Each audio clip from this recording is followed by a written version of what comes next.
Si tout est prêt.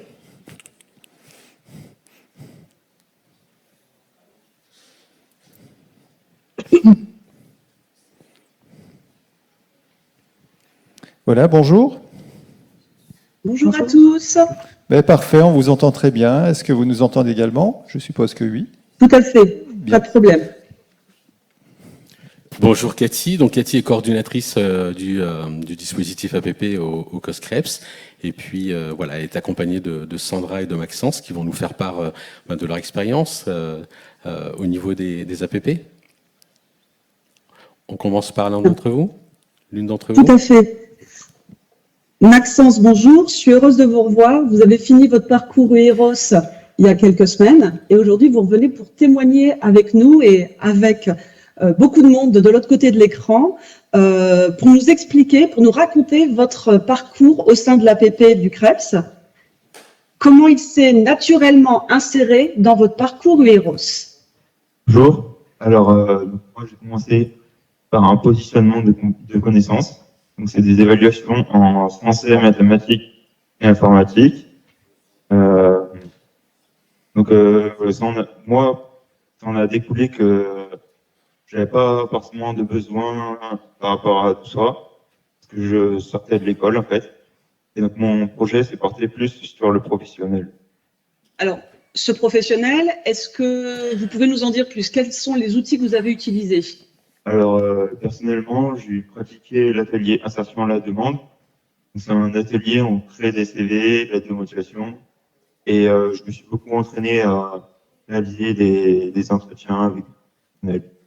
Est-ce que ce que vous nous dites là, est-ce que ça a été partagé par tous les apprenants du dispositif de l'UEROS ou est-ce que c'était quelque chose qui vous était adapté? Alors, personnellement, par exemple, j'ai effectué des ateliers en remue-ménage. C'est des exercices de logique. Personnellement, ça m'a fait travailler ma fatigue. Et donc, on était une dizaine et il y avait de tous les dispositifs différents. En fait, c'était en fonction du parcours de chacun. Si il y avait une utilité à ce qu'on aille dans les ateliers, et ben, on y allait. Et voilà. Donc, c'était personnalisé. C'est ça. Très bien. Et concrètement, ça se passait où? Dans quel espace dans l'APP? Alors, dans l'APP, on a un centre ressources. Donc, on effectue différents ateliers. Par exemple, il y a un atelier qui consiste à trouver des verbes en fonction de notre qualité et de nos compétences.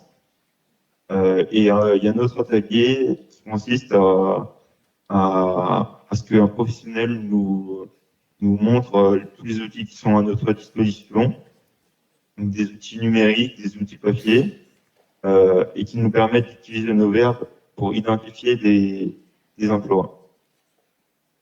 Là, vous nous avez parlé de 2-3 ateliers. Est-ce qu'il y en a un en particulier qui a marqué votre parcours, donc d'UEROS au sein de l'APP du CREPS?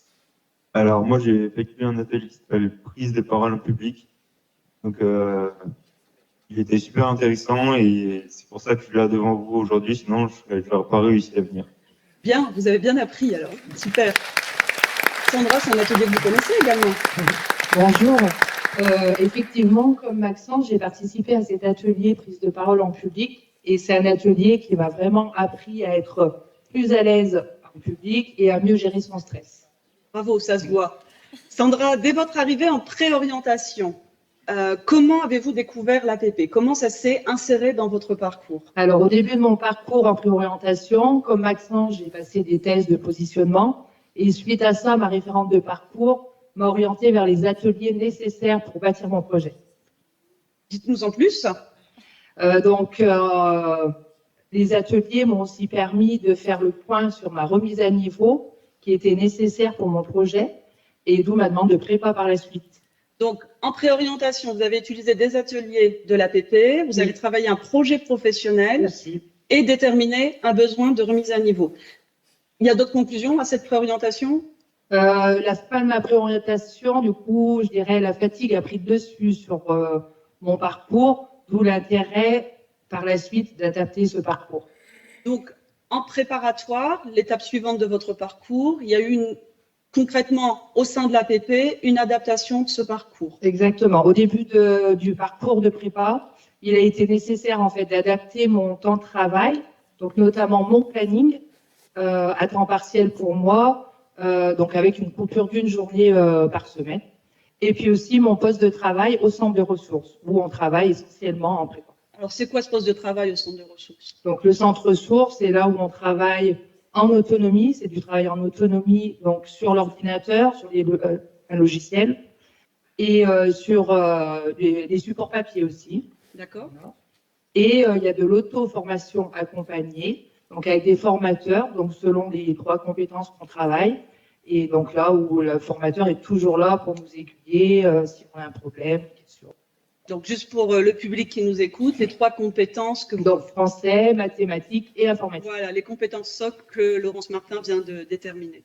Très bien. Donc, un parcours adapté à différents moments et donc avec notamment un temps de pause dans la semaine. Je sais qu'on a travaillé un petit peu la frustration, justement, de ne pas suivre tout. Plutôt confiante dans cette conclusion de parcours? Oui, alors aujourd'hui, c'est la fin de mon parcours.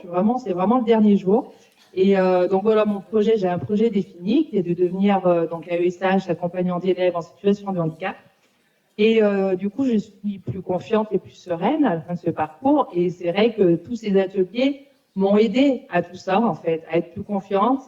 Je vais prendre un exemple pour moi, l'exemple des mathématiques. Quand je suis arrivée au début de mon parcours, j'étais allergique aux mathématiques. Et aujourd'hui, en fait, en faisant tous ces ateliers, donc défi maths, notamment avec Maxence, au début, c'était compliqué pour moi. Et aujourd'hui, je suis réconciliée avec Pythagore? Avec Pythagore. Bravo. Pythagore est donc un ami commun. C'est Voilà. bien. Très bien. Est-ce que vous voulez ajouter quelque chose? Non, c'est Très bien.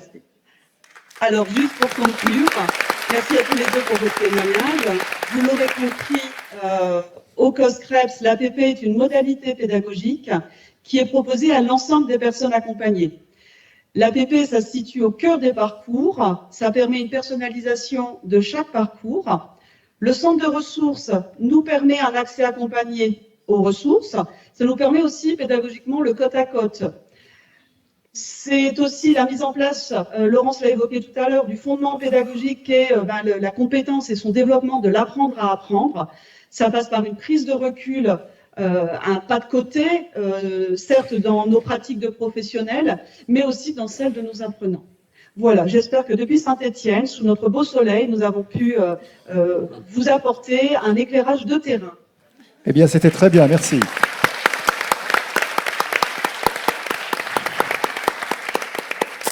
Merci à vous.